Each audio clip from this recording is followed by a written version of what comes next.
Hi, I'm Nancy Chanteau, and this is the first video of the Thought Cleanse, and I'm going to teach a couple of different things today. The first is that we're working on stopping our thoughts, and we're stopping extra thoughts that are usually negative, that have some sort of extra layer of negativity, self-judgment, shame, something that is burdening the thought. That our principle and skills for change is that we don't need those thoughts, that we can function completely successfully without them, and that they take away life energy, they're life draining, and that a life affirming thought doesn't cause any problems. So you don't need to stop all your thoughts. You just need to stop these life draining, burdened thoughts. And that we're going to be making this distinction for how we stop our thoughts based on a felt sense. So we're looking for something in our body that we can check a thought against and notice whether or not our body has a response. So when I first did this, what I did was just check the thought to feel like I felt my body, and if it felt heavy in any way, if my shoulders felt slumped, or my chest collapsed, or my throat felt tight, my hands felt clammy, or my stomach felt upset in any way, if there was some feeling of contraction or tension in the thought, I would call that a heavy thought, and I would stop it. And so the first thing that you need to do in doing this practice is look for your felt sense. When you have a thought that is negative, what happens in your body? What are the sensations you feel in your body? What do you notice in your body? You don't really have to worry about light thoughts. Light thoughts probably don't have there's no burden on them, so there's no extra heaviness on them. So just focus right now on the heavy thoughts. And then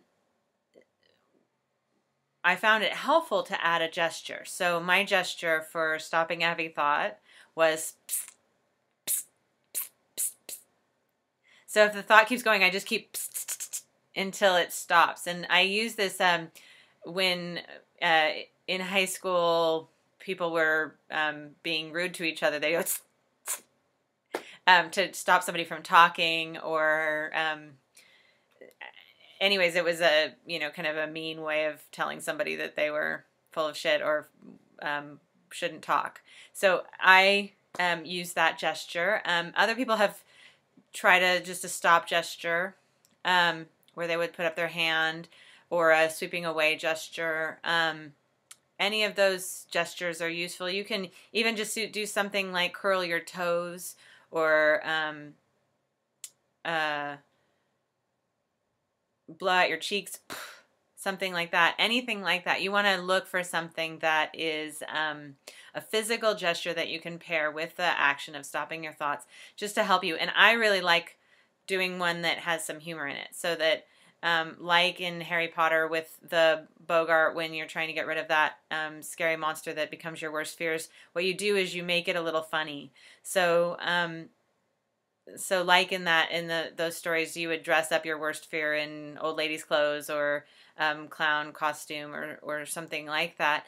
The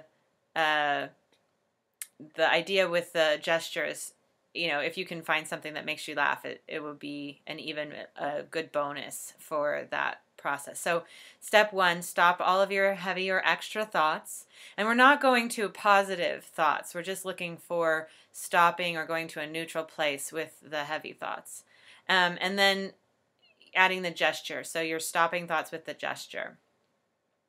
And the next piece that we're working on right now is, as you're doing this, if it comes across, you can jot down what the thought is.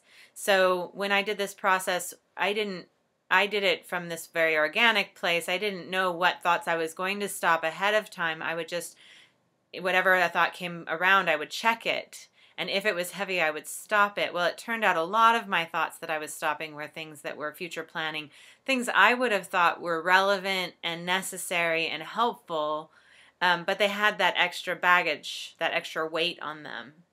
And it turns out when I dug under those thoughts and the categories of those thoughts, those future planning thoughts, that a thought like I should call Jennifer, would be laden with this extra baggage of, I had better call her because I need to talk about the meeting we're going to have. If I say something in that meeting that she doesn't like, she might get angry with me. I need to make sure she's not angry with me, because if she's angry with me and the meeting doesn't go well, then I suck.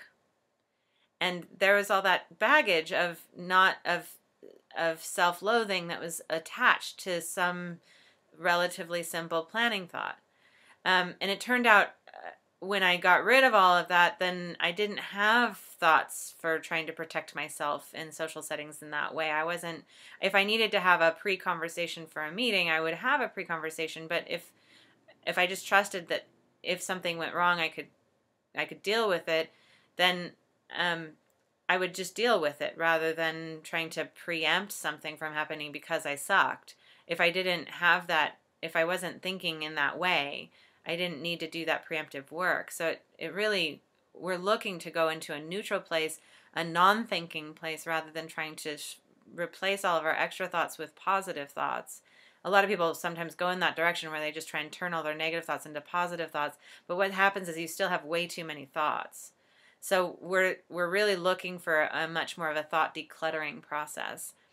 And then at some point we'll be doing more with the thoughts that we're having a harder time getting rid of. But we don't want to do that with every thought. It'll just be too overwhelming.